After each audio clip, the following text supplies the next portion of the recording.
Good morning. Good morning on this, I think, the last day of January 2024. Gone. Struck off. Maybe those of you with active calendars have got it ready to do your last 3 ticks. Chris, you're going to do the last 3 ticks on your movement snacks today. And then you flip over your calendar tomorrow, and hey presto, it's February. The date stamp information is free. Take it or leave it.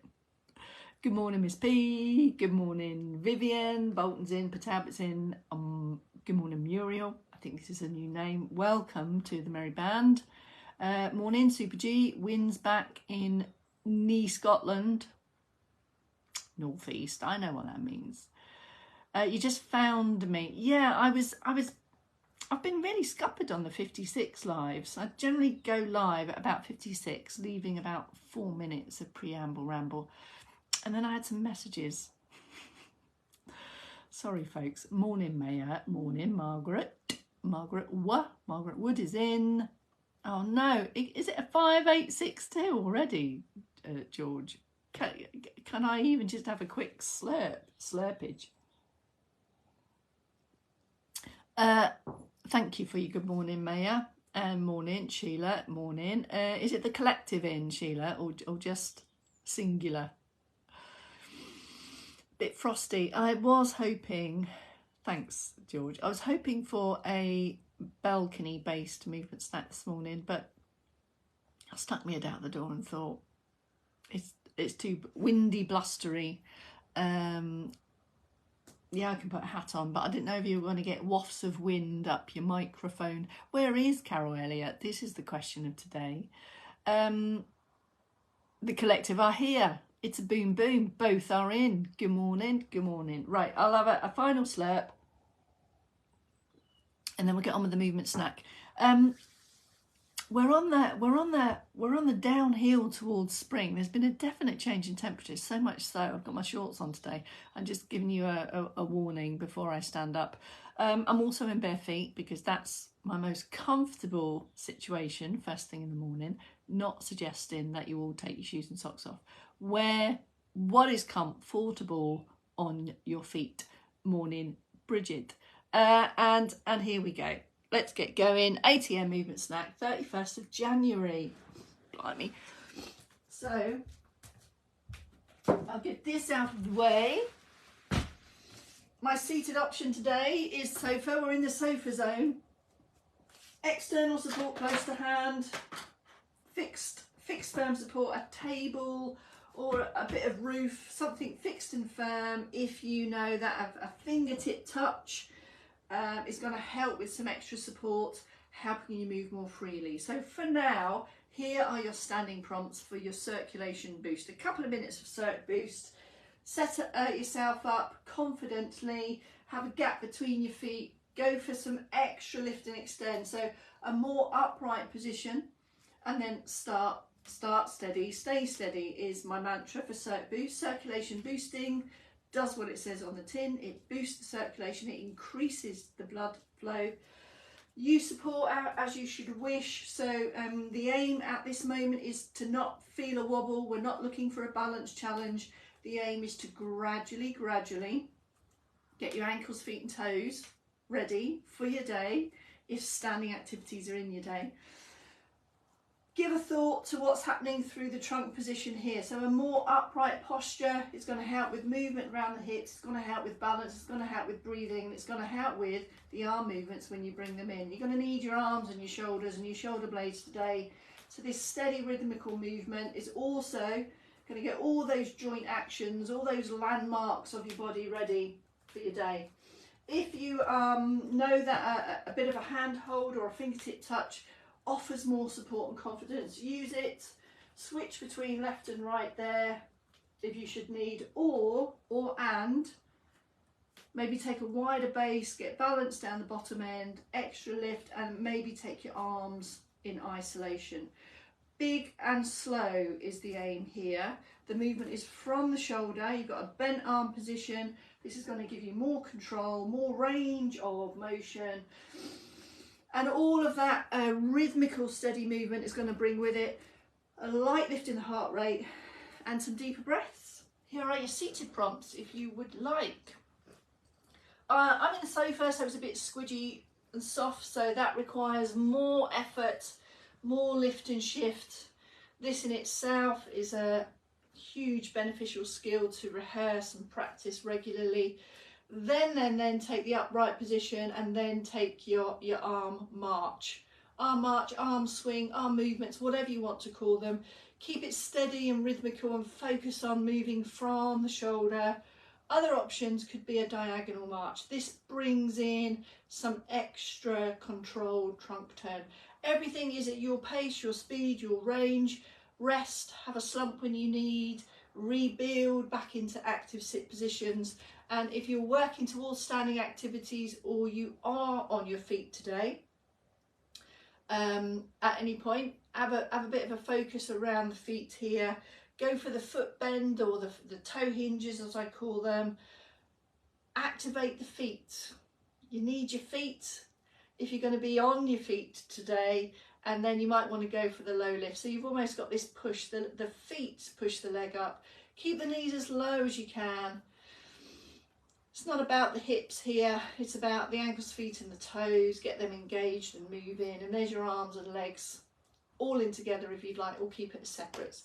That is the aim of the circulation boost. A couple of minutes to lightly lift the heart rate, bring on some deeper breath. I'm just going to have one more slurp. And crowbarring in or adding in moments of circulation boosting across your whole day, increasing light activity across your whole day. So extremely beneficial. For us now in the movement snack, we've got 6 key movements that are all in your day. Sit or stand, you choose, starting with a shoulder raise and a lower. Take the time on the way down, and you've got the same pace and control on the way down as you had on the way up. There's a tendency sometimes to drop the shoulders a little bit too swift. Take control of that whole range so that you can really feel, as you're pressing down, you're pressing back as well here, and the head stays still. If I come a little bit closer so we can see what's going on here. Got some blurry people arriving. I think that's the whole of the Pataba posse that's in. There's the up and there's down. Can you see my arms are relaxed? Down, down, down, like really down. Depress them down, a couple of those. Head stays still. Keep your uplift, so try and maintain this activity around the trunk and your centre, and then you can add in the extra range of that backward circle that brings the shoulder blades together back and round. So you'll need all of those ranges of motion for all of your push, pull, carry activities today. Just 4 or 5, not loads and loads. Don't over-egg it. It's the quality of the range and the control of the movement. Once you've done shoulders and kind of the foundations for the neck, now a couple of head and neck movements. Slow as you go, your comfortable range, fingertip touch on the chin here, just to give you a prompt to turn and return, and then wait, pause, wait. Have a pause here. You may find, or if you find that's uncomfortable, if you get any dizzy bits or dizzy spells, slow it down and reduce the range, and over time increase the range. So slowness is significant on this one.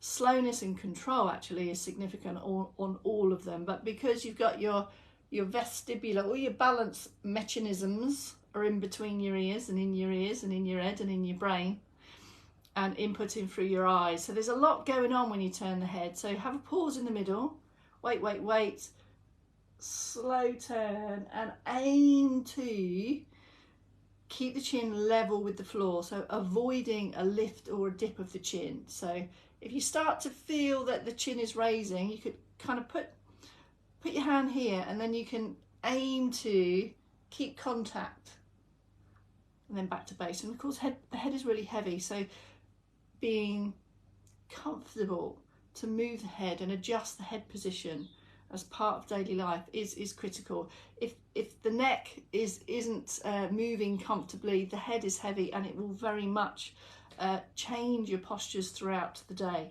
Here's the third movement of your head and neck, sideways profile, so you can see my best pillow here. Fingertip at the chin and ease back, and then again pause and wait. Sit or stand for this. Put in the upright position first through the trunk. Hands on support if you're doing this in standing. Not looking for any sway or balance challenge, so have some support for the head movement here. Again, keeping the chin level with the floor, no lift or no dip through the chin. It's a ease back. Those are the three key moves of shoulders, head and neck. Here's a second round of cert boost for 10 or 15 seconds. Arms and legs together, or arms only, or diagonal, or legs only. Bring that gap slightly closer so that your feet are directly under the hips, and of course all your seated options as well. And then we're ready for the trunk moves. Three key trunk moves are in your day and your night: a bend, a turn, and an extend. All that trunk mobility is in your night as well, getting comfortable and adjusting positions in bed. Trunks are at the heart of all your movement, so it offers support and of course it gets you places. So here's your side bends in sit.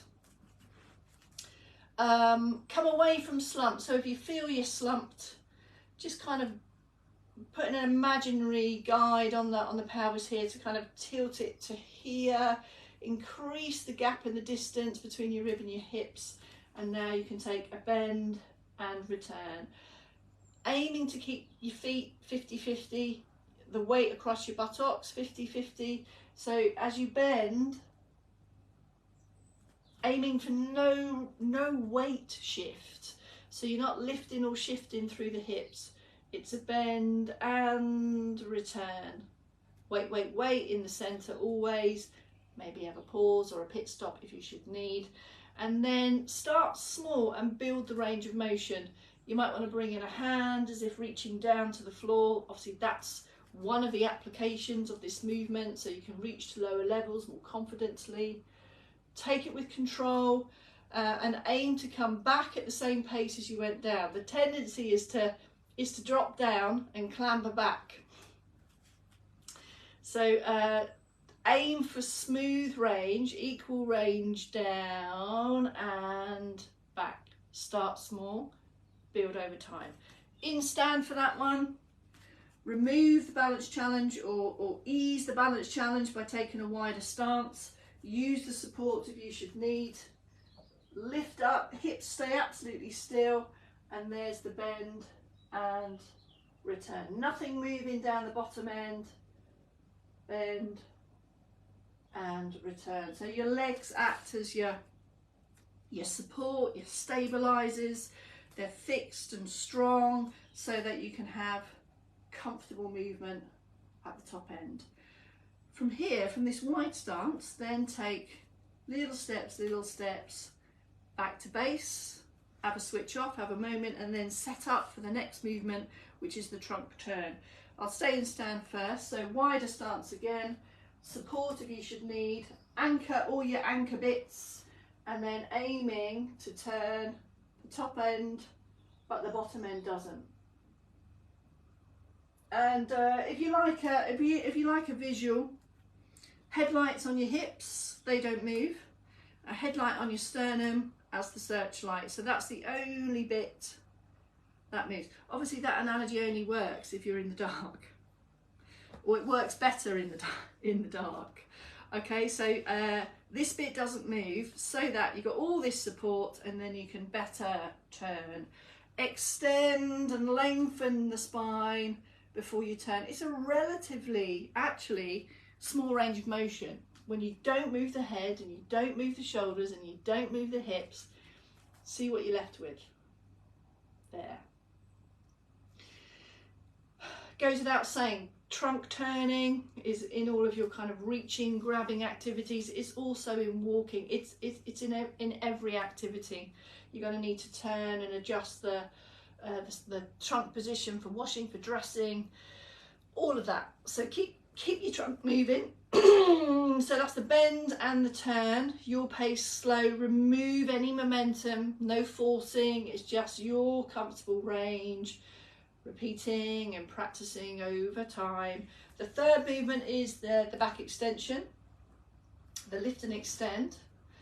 Dee, you posted a question yesterday, and you actually aligned it with the noonday, but it has relevance here also in terms of activities that can build support in the back muscles. This is a key one. So it mobilizes, but actually it's a key one to bring in the whole of your supporting muscles, call it the core if you will. It's not my personal favourite word. All the stuff that holds you upright, tense it, draw it in, and then there's the back extension. So anything here is going to work, all the back extensors, all the stabilizers, all the stuff that's holding and fixing and then extending. And you need that for your reaching activities, coupled with things like this and back strengtheners. These are all your kind of pulling, extending type moves are going to better help support the spine and build strength and movement around that key bony bit that holds us upright and gets us places. So that's your back extension. Sorry, here's some key prompts. I got distracted from thinking about Dee's question yesterday. Anchor the feet, anchor the buttocks. There's no lean here. There's no lean back. No delicatessence here. It's there, and the gaze stays neutral. No movement of the neck itself. Don't over-egg it. 3 to 5 good ones of those. And if you're in stand, again, establish a stable base. Support if you want to. You might want to put your hand here to give another kind of directional prompt to lift. It's as if someone is doing that with your shirt, and it's getting your hands to higher shelves, putting out the washing if it's an appropriate day for that. You could also practice it up the wall, I suppose. You could bring in your functional reach with that as well. All of those things. Slow as you go, don't over-egg it. Third round of cert boost. Third and final round, 15-20 seconds, or you could go for a yomp to put the kettle on perhaps. Slower and bigger, more focus on the ankles, feet and toes. Every now and again, if you would like, you could put in a slightly higher range around the hip, but really make it more about the ankles, feet and toes. You might want to put in some small controlled side steps. Anything that is rhythmical and not too challenging is going to and consistent is going to have those even better circulation boosting effects. All right, so I'm in bare feet today just because that is how I'm comfortable like this in the morning. I'm not advocating that you should all take off your shoes and socks. Wear the most appropriate, comfortable footwear for you. 3 key moves of the footage: sit or stand, go for a toe squeeze and lift the toes. So toe movements, toes are in your day, feet are in your day for walking. You need toes for balance. We can't live our best stable and balanced life without them. So have a thought here. Get your extremities moving. Then there's the foot movement itself, pressing the ball of the foot down and raising the heel. So that's your bendables, bending the feet, mobilizing the feet. To do the other foot, practice your step turns, around, and then off you go again. There, foot mobility, toes, foot, and ankles. There is your ankles there. And you can see the difference when you do your ankle movements, there's very little movement through the foot themselves. So ankles are all about the point and the flex of the whole foot there. As you lift the toes and press the heel down, you're going to get that sensation of calf stretch that we do in the full PM. Keep it moving. We're not aiming for a stretch here. The aim is mobility and movement. Have support to remove the balance challenge, and then you may want to put all that together with some confident rehearsal, foot placement of stride, pushing through the back foot, picking up the toes in the front foot, having the support come with you, and you get all of the back extension and hip extension with it. In seated, it may be that you're still working towards skilling up standing activities. Come all the way back in your seat, give this a whirl if you'd like. Keep the thigh firmly in contact with the chair, raise the foot slightly. There is your ankle movements, exactly as we did in stand, but without the balance challenge. You can also get some extra activity through the toes. Don't just clench, extend it as well. 4 or 5 of those, quality over quantity. Then maybe rehearse some extra hip walks. Then in this position you can get your foot bendables on the go, so you can have a step back. This will create a better angle, sorry, dropping my T's, what's going on? So that you can then really get some movement through your feet there, look. And still practice foot placement. Try to articulate the whole of the foot, toes go down last, and as you shift the weight through that foot, you can see you automatically get this hip hinge, which is part and parcel of standing up. Okay, I think that's it. That is it. Morning Anita, morning everyone. 8:20. What happened to a 10-minute movement snack? I think I did 11 minutes once. 15 is the average. I over-egged that. Morning Anita, good to see you. And I think Kaus is on the double whammy today. I think she's on the noonage and the 4. So I will see you tomorrow, 1st of Feb. Have a good day, folks. Bye for now.